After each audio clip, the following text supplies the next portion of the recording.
Mano, tu sabia que tu não produz carboidrato e tu tem uma necessidade de consumir esse composto orgânico porque ele é a principal fonte de energia?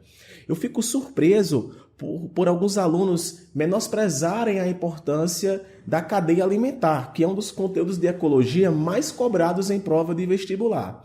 Então eu espero com o vídeo de hoje, de uma vez por todas, esclarecer a importância desse ciclo e o quanto as questões ambientais, os problemas ambientais ou melhor, interferem nas cadeias alimentares e isso pode chegar até você, porque você depende de carboidratos, tá?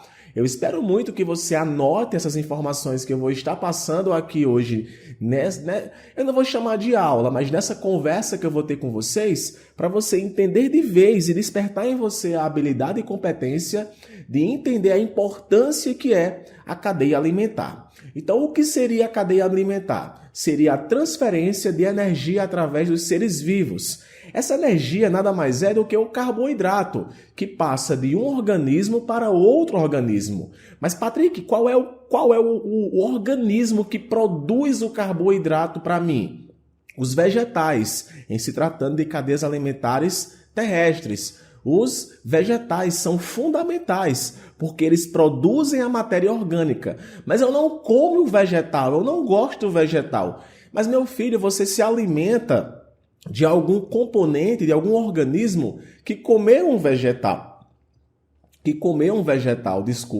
Outra coisa, alguns estudantes acham que vegetal é só as árvores, o capim, as florestas. Não, cara, o feijão, o arroz, a banana, a maçã, tudo isso que você come é vegetais e tem carboidrato em sua composição, que é muito importante para poder você utilizar esse composto na respiração celular ou na fermentação para você poder produzir o seu ATP, que de fato o ATP é a moeda energética. Então, em termo contextual, a cadeia alimentar é a relação entre matéria e energia que os seres vivos utilizam para sobreviver, ou seja, as relações necessárias para a busca de energia por meio da alimentação. De forma simplificada, pode-se classificar a cadeia alimentar a sequência de organismos que servem de alimento uns para os outros. Em última instância, o sol é fundamental para a ocorrência da cadeia alimentar, para a ocorrência da produção de carboidratos. Uma vez que lá na fotossíntese, na etapa clara da fotossíntese, a luz ela é importante para a fotólise da água, ou seja, a quebra da molécula da água. Você sabia que esse oxigênio que você respira, ele é produto da fotólise da água que acontece no processo de fotossíntese?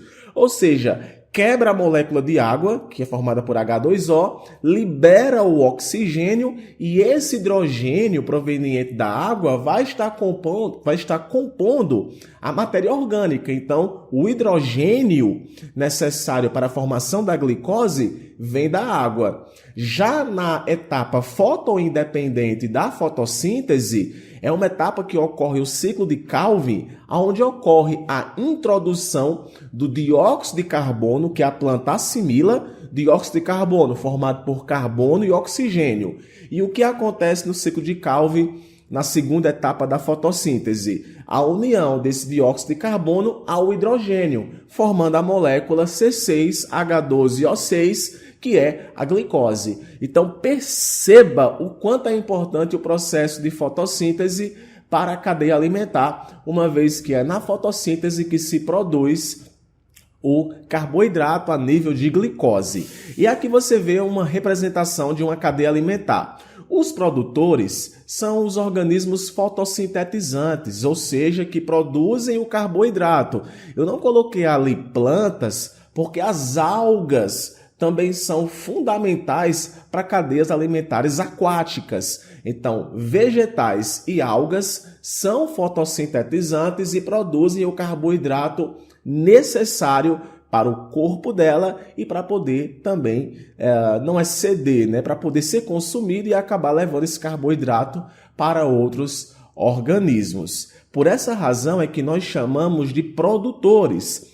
ou base da cadeia alimentar. Por que é a base? Porque eles produzem o carboidrato necessário. E eu tenho aqui os consumidores. O consumidor que come o produtor, eu tenho o consumidor que comeu, que consumiu aquele consumidor que comeu o produtor, e assim sucessivamente. E um dia todo mundo aqui morre.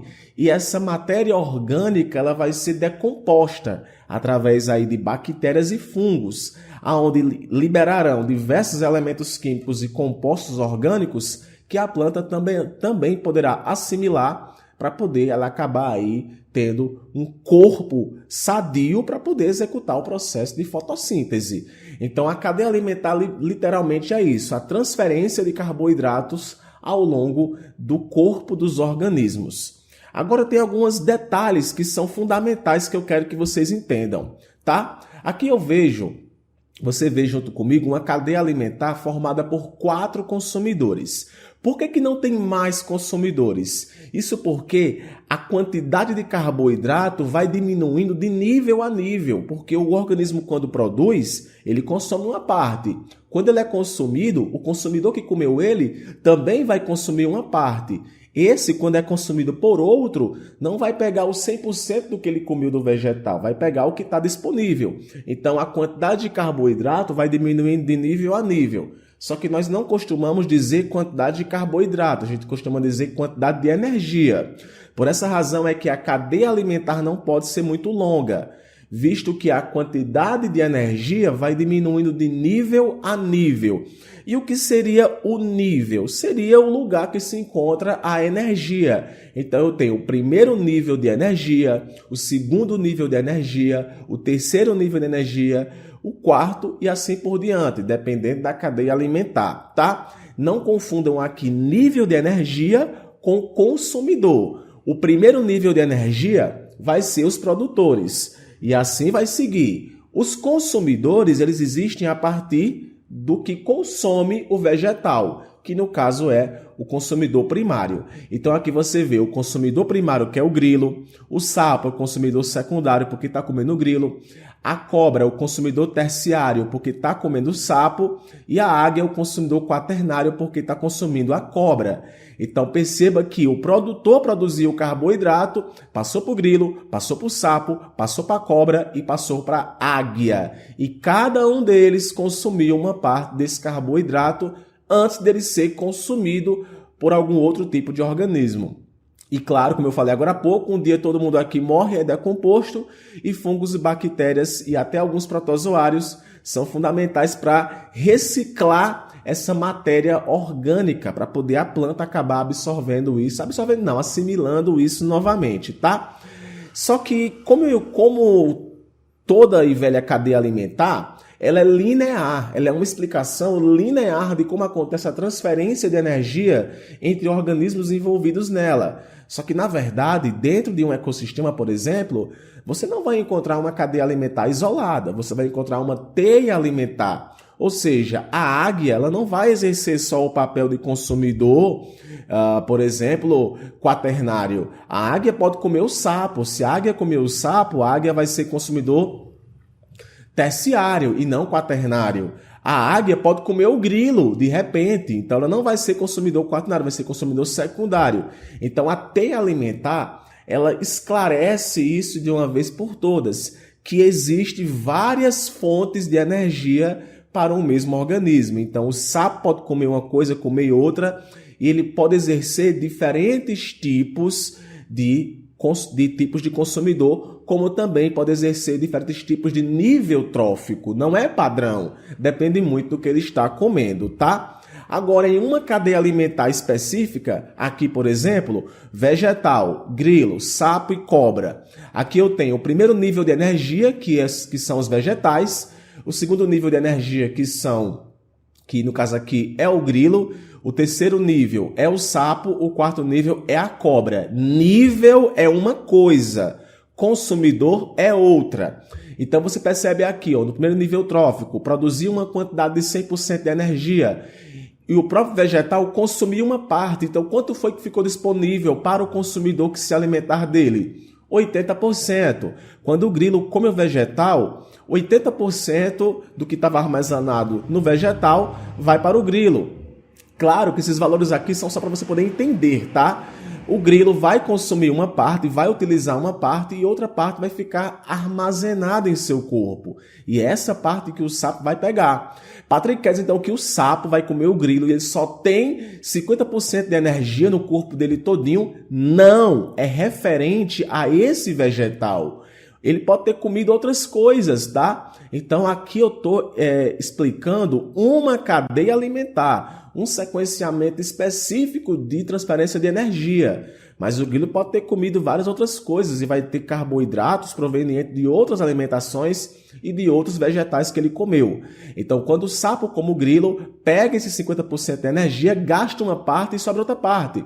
20% que ficou no seu corpo armazenado. E a cobra vai e come o sapo, pega esses 20%, digamos que ela consumiu ele, então ficou 0% de energia disponível desse produtor aqui. Não quer dizer que aqui eu tenha um consumidor, um quinto consumidor que está comendo aqui a cobra que não vai pegar nada. Não, não vai pegar nada referente a esse vegetal, mas a cobra vai ter energia referente a outras coisas que ela acabou se alimentando. Por essa razão é que nós dizemos que a quantidade de energia vai diminuindo de nível a nível. Então, gente, cadeia alimentar é fundamental para a sinergia de um ecossistema. E eu espero de uma vez por todas que você tenha entendido isso. Você, quando come pão, carne, isso e aquilo, você também está exercendo um papel de consumidor. Agora, detalhe, quando você come, por exemplo, um pão com ovo, tá? Pão com ovo não, vou colocar um pão com carne. O pão é de origem vegetal, então tu está exercendo ali um papel de consumidor primário. Já quando tu come a carne do mesmo pão lá, a carne junto com o pão, no papel da carne tu não está exercendo papel de consumidor primário. Tu pode estar exercendo papel de consumidor, dependendo do tipo de carne, um consumidor secundário. Você vai ser um consumidor secundário. Se tu comeu algum organismo, alguma carne, ao qual esse predador não comeu o vegetal, comeu foi outra carne, tu pode exercer um papel de consumidor terciário. Então são essas características que você tem que estar atento quando você vai estudar cadeia alimentar e fazer qualquer questão sobre cadeia alimentar, tá?